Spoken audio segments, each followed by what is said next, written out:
Bonjour et bienvenue à tous, c'est Antoine. Aujourd'hui dans cette nouvelle vidéo pour mon blog, je vais vous parler d'une souris que Logitech m'a gentiment prêtée. La Logitech Performance Mouse MX. Allez, c'est parti.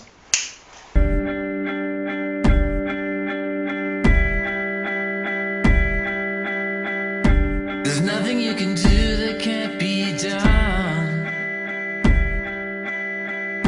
There's nothing you can sing that can't be sung. Donc je vais vous parler de la Logitech Performance Mouse MX que je teste depuis un petit bout de temps, déjà ça doit faire 15 jours ou 3 semaines. Donc on va tout de suite faire un petit tour de la boîte. Sur l'avant, on peut voir la souris, donc qui est une assez grosse souris, on peut le voir ici, quelque chose d'assez gros. On voit que c'est Darkfield Unifying, on va voir un petit peu ce que c'est après. Sur le côté, le contenu de la boîte, une souris. À l'arrière, on nous parle du Darkfield Unifying, qu'il y a une connectique pour la recharger en micro USB, la roulette de défilement et les boutons programmables. Et sur le côté, c'est tout. On nous dit que c'est compatible Windows 7, Windows Vista, Windows XP et Mac OS. Voilà. Alors, le contenu de la boîte rapidement. Donc, on ouvre, on a un packaging assez simple. On avait la souris là, le récepteur Unifying. Ensuite, quand on ouvre, on a les guides de démarrage rapide avec les drivers CD pour le logiciel qui est fourni, qui est également disponible sur internet, et également une petite trousse comme ici. Donc, où à l'intérieur, on retrouve une prise. Donc prise européenne, française vers prise USB pour recharger votre souris sur une prise de courant secteur. Un deuxième câble qui est en fait une rallonge USB qui est une sorte un peu bridée par Logitech, donc qui est prévu que pour leur récepteur Unifying. Si vous n'avez pas assez de distance, sachant que ça porte assez loin. Et enfin le câble micro USB Logitech. Donc pour recharger la souris, il faut savoir qu'on peut recharger la souris en même temps que on l'utilise. Alors ça fait à peu près 3 semaines que j'ai la souris et j'ai toujours pas rechargé. On voit que les câbles sont intacts. J'ai toujours pas rechargé cette souris, donc il y a une durée de vie de la batterie qui est assez importante. Là je commence à être sur la réserve, mais pour l'instant c'est déjà très bien pour moi comme autonomie. Alors c'est pas la Magic Mouse, mais il faut savoir que c'est alimenté simplement par une pile et non pas par 2 piles. Alors une fois que la boîte est passée, on va faire le tour. Hop, on va regarder un petit peu la comparaison avec les souris. Donc une Magic Mouse et une MX Revolution. Alors c'est assez flagrant, la taille de la souris, c'est assez flagrant, c'est quelque chose d'énorme. Alors c'est sûr qu'avant j'étais pas habitué, là c'est vraiment quelque chose de gros. Alors on retrouve sur cette souris, sur le dessous, le Darkfield, donc qui est en fait une technologie à Logitech qui permet de pouvoir utiliser la souris sur n'importe quelle surface, y compris le verre. Donc c'était une grande révolution pour Logitech sur cette souris, c'est y compris le verre. Donc d'une épaisseur minimale de 4 mm, mais sinon ça marche sur le verre.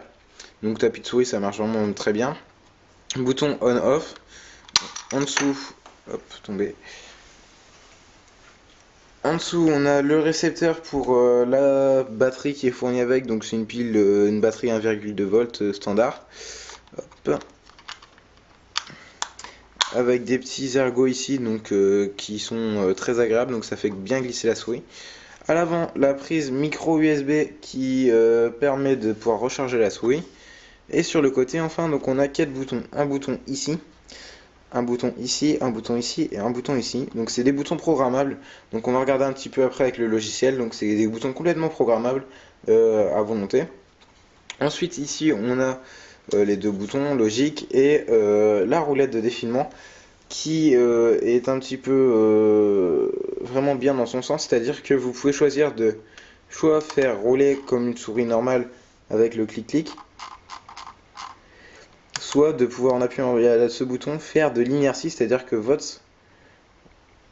Là on ne le voit pas, mais c'est-à-dire que ça tourne complètement. Voilà. Avec inertie, donc à la manière d'une Magic Mouse, vous allez pouvoir faire défiler avec inertie. Et bien évidemment le droite-gauche qui est supporté, donc comme maintenant la plupart des souris Logitech qui existent. Alors c'est une souris qui est profilée pour les droitiers. Gaucher, si vous ne savez pas utiliser une souris droitier, abstenez-vous. Donc qui épouse vraiment bien la forme de la main. Qui est vraiment très agréable. Les boutons sont tous à portée de main. Ça marche vraiment très très bien. Voilà, donc on va aller regarder tout de suite l'interface web, enfin pas l'interface de configuration de cette souris pour voir un petit peu comment on peut la configurer. Alors nous voici sur le MacBook Pro, donc l'interface de configuration pour mon Mac, ça se passe dans les préférences système une fois qu'on a installé le logiciel, dans Logitech Control Center ici. Donc ici on voit que mon périphérique est sélectionné, on voit Unifying, donc l'Unifying j'ai pas encore dit ce que c'est le récepteur USB Wi-Fi, USB sans fil de Giga 4 que vous branchez sur un port USB et qui peut vous permettre d'utiliser plusieurs dispositifs, à savoir une souris, un clavier, etc. Donc c'est très pratique plutôt que d'avoir X clés pour chaque produit. Ici on nous dit qu'on peut mettre 6 souris, clavier, pavé numérique sans fil, donc compatible avec le récepteur, donc c'est vraiment très très pratique. Alors on clique sur la souris, elle se sélectionne, on fait configurer, et nous voici après dans le logiciel de Device Manager de Logitech pour configurer tous les boutons. Alors, dans général, on vous dit multiplicateur de vitesse de suivi, c'est-à-dire la vitesse de la souris. Donc là, on voit que la batterie est critique, ça fait quand même 3 semaines que je m'en sers et je l'éteins pas la nuit, hein. Alors, ici on retrouve le bouton gauche, donc on dit un clic normal. Bouton droit, pareil, un clic. La roulette, donc on dit qu'on veut bien un défilement vertical. Le bouton de la roulette, donc c'est-à-dire le pointeur ici, là, quand on appuie, j'ai réglé pour avoir exposé. Donc ça marche très bien. Il suffit juste de cliquer. Défilement de droite-gauche, donc défilement horizontal. Ensuite les boutons pour le pouce, donc vous pouvez choisir exactement les applications que vous voulez. Donc à savoir Keynote, Mail, Firefox ou autre. Et là on vous ouvre la page de vos applications. Avec donc les boutons qui sont très pratiques. Donc dès que j'appuie sur ce bouton, ça m'ouvre l'application Ecophone. Donc à savoir, là ça c'est déréglé. Je suis sur Ecophone.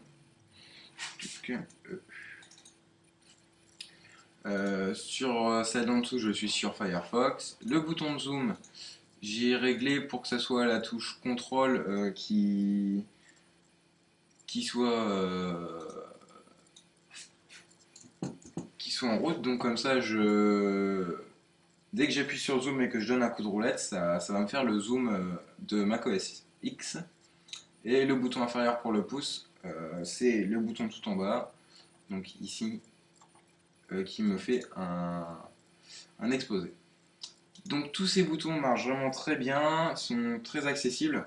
L'ergonomie est vraiment très très bien, je suis assez fan de cette souris. Pour le test de cette souris Logitech Performance Mouse MX, je suis assez fan de cette souris, c'est-à-dire que la prise en main est vraiment très bonne, c'est très agréable. Le fait que ça soit caoutchouté, etc., ça rend très agréable la prise en main de cette souris. Donc c'est pas une souris pour les gamers, etc., mais pour les personnes comme moi qui font de la souris au quotidien et qui